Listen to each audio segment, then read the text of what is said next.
श्री शिवाय नमस्तुभ्यम। हर हर महादेव। कैसे हैं आप सब। देखिए, हम सभी को पता है कि अभी 16 श्राद्ध के पवित्र दिन चल रहे हैं और 14 अक्टूबर को 16 श्राद्ध का अंतिम दिन होने वाला है। अभी पितृ पक्ष में पितरों के लिए हम नाना प्रकार के उपाय करते हैं ताकि हमारे पितृ जो धरती पर आए हैं वो हम पर अपनी कृपा बरसाए और सुख समृद्धि का आशीर्वाद हमको दे करके जाएं। इसीलिए कई प्रकार के उपाय होते हैं घर से पितृ दोष को पितृ आशीर्वाद में बदलने के लिए। आज का ये जो वीडियो है बहुत ही ज़्यादा खास है। खास इसलिए है क्योंकि आपके बच्चे अगर गलत मार्ग पर हैं तो वो सही मार्ग पर आ जाएंगे। आपके बच्चे अगर आपकी बात नहीं मानते हैं तो वो आपकी बात मानने लगेंगे। आपके घर में अगर आपके जो बच्चे हैं बिल्कुल पढ़ने लिखने में कमज़ोर हैं तो आपको ये उपाय करना चाहिए। इसीलिए आज का ये वीडियो बहुत ही ज़्यादा खास होने वाला है। आज के इस पूरे वीडियो में हम 3 सुंदर से उपाय के बारे में बात करेंगे जो कि आपको पितृ पक्ष में करना है। सबसे पहली बात तो ये है कि अगर हो सके तो बच्चों वाला जो उपाय है वो अगर आप रोज़ करेंगे तो सर्वोत्तम होगा। 3 सुंदर से उपाय के बारे में हम बात करेंगे। ये तीनों उपाय पूज्य गुरुदेव की ही कथा सुन करके समझ करके समझाने का प्रयास करूँगा ताकि आपके पितृ दोष पितृ आशीर्वाद में बदल जाए। लेकिन उससे पहले आप सभी से रिक्वेस्ट करता हूँ, पितृ पक्ष में पितरों को प्रसन्न करने के लिए चैनल को ज़रूर सब्सक्राइब करें और कमेंट में जय पितृदेव सभी को लिखना चाहिए। देखिए, 3 उपाय में से सबसे पहले उपाय के बारे में हम आपको बताते हैं। ये उपाय पितृ पक्ष में किसी भी दिन किया जा सकता है। करना क्या है, तांबे का पात्र लेना है, उसके अंदर आपको शुद्ध जल आपके घर के मटके का लेना है। देखिए, पितृ पक्ष में पितरों के लिए कोई भी जल वाला उपाय हम करते हैं ना तो वो जल जो रहेगा वो हमारे घर के मटके का होना चाहिए। देखो, पूज्य गुरुदेव ने बहुत ही आसान सा उपाय बताया है। मटके का जल लेना और उसके बाद पूरे घर में इस जल को लेकर के घूम जाना, ठीक है। और हो सके अगर आपके घर में सब लोग अवेलेबल हैं, जितने भी लोग हैं उन सब से इस तांबे के पात्र का स्पर्शना करवाना है, ठीक है। अब आपको क्या करना है, भगवान शिव के मंदिर में जाना है। अब भगवान शिव के शिवलिंग पर ये जल अर्पित करना है। लेकिन ये जल कैसे अर्पित करना है, ये जल आपको एक बार में पूरा जल अर्पित नहीं करना है। ये आपको थोड़ा थोड़ा जल करके पहले जल अर्पित करा, फिर रुके, फिर जल अर्पित करा, फिर रुके, इस प्रकार से 27 यानी कि 27 बार में आपको ये लोटे का जल आपको भगवान शिव के शिवलिंग पर अर्पित करना है। देखो, पूज्य गुरुदेव ने बोला है कि जब आप 27 बार जल अर्पित करोगे तो आप महादेव के कोई भी किसी भी जो भी महादेव का नाम आपको याद है उनका आपको स्मरण करना है। कुंदकेश्वर महादेव हो गए, अवधूतेश्वर महादेव हो गए, जिनका नाम लेना है आप ले सकते हैं, लेकिन 27 बार तक। देखो, हो सके तो पितरेश्वर महादेव का नाम लेना क्योंकि पितृ पक्ष चल रहा है, ठीक है। और ये पितरों के निमित्त पितरों को प्रसन्न करने का उपाय है।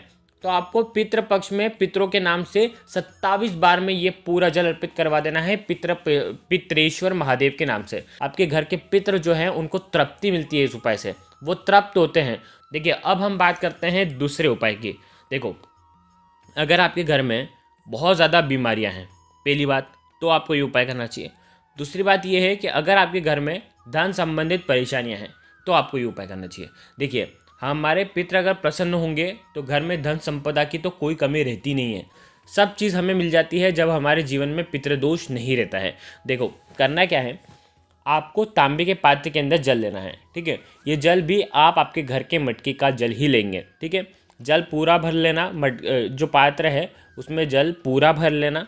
अब आपको लेना है 11 काले तिल के दाने, सिर्फ 11 काले तिल के दाने लेना है। साथ में लेना है एक बेलपत्र, ठीक है। आपको क्या करना है, तांबे के पात्र के अंदर ये काले तिल ओम पितृ देवताय नमः का जाप करते हुए आपको डाल देना है। 11 तिल 11 बार आप जाप करेंगे और ये पात्र के अंदर आपको डाल देना है। और उसके बाद जो एक बेलपत्र लेकर गए हैं, देखो, बेलपत्र ना मिले तो भगवान शिव के मंदिर से लेकर के आ जाना घर पर, शुद्ध जल से साफ करके उसका उपयोग वापस से कर सकते हैं। बेलपत्र आपको इस जल के पात्र के अंदर डालना है और जब डालोगे ना पात्र के अंदर तो पत्ती का हिस्सा नीचे होना चाहिए और डंडे का हिस्सा ऊपर की साइड होना चाहिए, ठीक है। वीडियो के अंदर बताने का प्रयास कर रहा हूँ, इस प्रकार से डाल देना।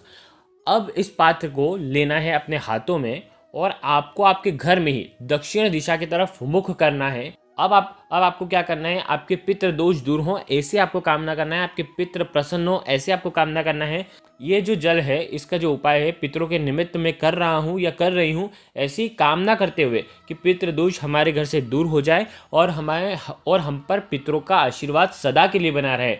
पितृ पक्ष में जो हमारे पितर हैं, जो इस धरती लोक पर पृथ्वी लोक पर आए हैं, उनसे हम माफ़ी चाहते हैं कि शुभ समय पर हमने अगर उनको याद न करा हो, उसके लिए भी हम क्षमा चाहते हैं और हमारे पितृ हमेशा प्रसन्न रहें ऐसी कामना करते हुए को आपको प्रणाम करना है। ओम पितृ देवताय नमः का जाप करना 11 बार दक्षिण दिशा की तरफ मुख करके, और उसके बाद ये जो पात्र ले करके आपको जाना है भगवान शिव के मंदिर में।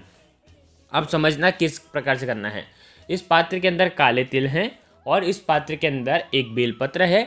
ये जल का पात्र भगवान शिव के शिवलिंग पर अवधूतेश्वर महादेव के नाम से आपको अर्पित करना है।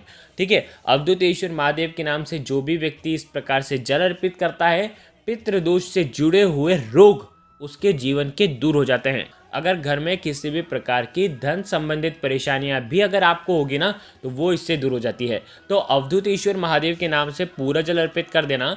देखो, हो सकता है कि जैसे ही जल अर्पित करो तो बेलपत्र पात्र के अंदर रह जाए, तो आप आपके हाथ से निकाल करके वो भगवान शिव के ऊपर आप अर्पित कर देना। बस इतना सा उपाय करना है, आपके घर के रोग और आपके घर की धन संबंधित परेशानियां जो कि पितरों से जुड़ी हुई है वो सब दूर हो जाएगी। तो ये हो गया दूसरा उपाय। अब हम बात करते हैं तीसरे उपाय की। ये उपाय भी आप पितृ पक्ष में कर सकते हैं, जब आपकी इच्छा हो तब आप ये उपाय कर सकते हैं। देखो, करना क्या है, ये उपाय हो सके तो जितने भी दिन अभी बचे ना, तब तक आप ये उपाय कर सकते हैं। देखो, आज बुधवार का दिन है, तो आज अगर आप ये करते हैं तो विशेष आपको लाभ मिलता है, क्योंकि बुधवार का दिन होता है बुद्धि ज्ञान विवेक की प्राप्ति के लिए। अगर आपके बच्चे आपकी बात बिल्कुल भी नहीं मानते हैं, ठीक है, अगर आपके बच्चे आपका कहना बिल्कुल भी नहीं मानते हैं, आपके बच्चे पढ़ाई लिखाई में कमज़ोर हैं, आपके बच्चे घर में क्लेश करते हैं, आपके बच्चे आपकी बिल्कुल भी बात नहीं सुनते हैं, तो फिर आपको ये उपाय करना चाहिए। देखो, ये उपाय बहुत ही ज़्यादा आसान उपाय है। ये उपाय हो सके तो प्रदोष काल के समय यानी कि सूर्यास्त के बाद आपको करना है। 6 से 8 बजे के लगभग बीच में आपको ये उपाय करना है। देखो आज भी ये उपाय कर सकते हैं, और हो सके तो हर व्यक्ति को ये उपाय करना चाहिए। ये उपाय माताएं अपने बच्चों के लिए कर सकती हैं, पिता अपने बच्चों के लिए कर सकता है। क्या करना है, एक स्टील की कटोरी लेना, ठीक है, स्टील की कटोरी लेना, और इस स्टील की कटोरी को मटके के पास में आपको रख देना है।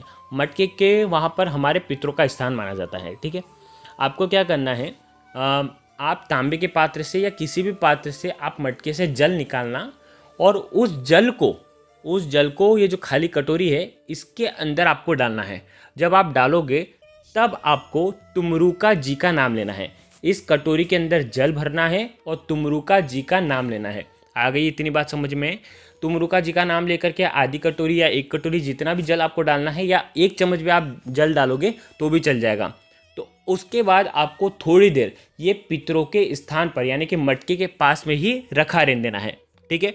जीवन में पितृदोष से जुड़े कोई भी संबंधित परेशानियां हैं वो सब दूर होने वाली हैं। अगर बच्चे बात नहीं मानते, बिल्कुल बच्चे पढ़ाई लिखाई में जिनका मन नहीं लगता है, उन लोगों को तो ये करवाना ही चाहिए। माताएं क्या करेंगी, थोड़ी देर 5-10 मिनट 15 मिनट वो जल का पात्र वहीं पर पितरों के स्थान पर रखे रहने देना, और उस जल को उठाना और बच्चों को आचमन करवा देना है तुमरुका जी का नाम लेकर के। आ गई इतनी बात समझ में? बस तुमरुका जी का नाम लेकर के ये जो कटोरी का जल है बच्चे को आपको पिला देना है। देखिए, अब यहाँ पर एक बात आती है कि अगर हमारे यहाँ पर 2 बच्चे हैं तो क्या हम 2 कटोरी रखें? देखो, पूज्य गुरुदेव ने ऐसा कुछ भी नहीं बताया है। पूज्य गुरुदेव ने केवल ये उपाय बताया था जो कि हमने आपको बता दिया। अगर आपके यहाँ 2 बच्चे हैं तो 2 कटोरी में जल रखना, तुमरुका जी का नाम लेकर के दोनों में आपको डाल देना है, ठीक है। और दोनों बच्चों को आपको ये जल पिला देना है। और हो सके तो ये जो जल का आचमन आप करवाओगे ना, तो ये जल का आचमन आपको प्रदोष काल के समय ही आपको करवाना है। बस इतना सा उपाय करना है। अगर आपको कुछ भी चीज़ समझ में ना आए तो कमेंट में एक बार पूछ लेना, गलती नहीं करना है। श्री शिवाय नमस्तुभ्यम। हर हर महादेव।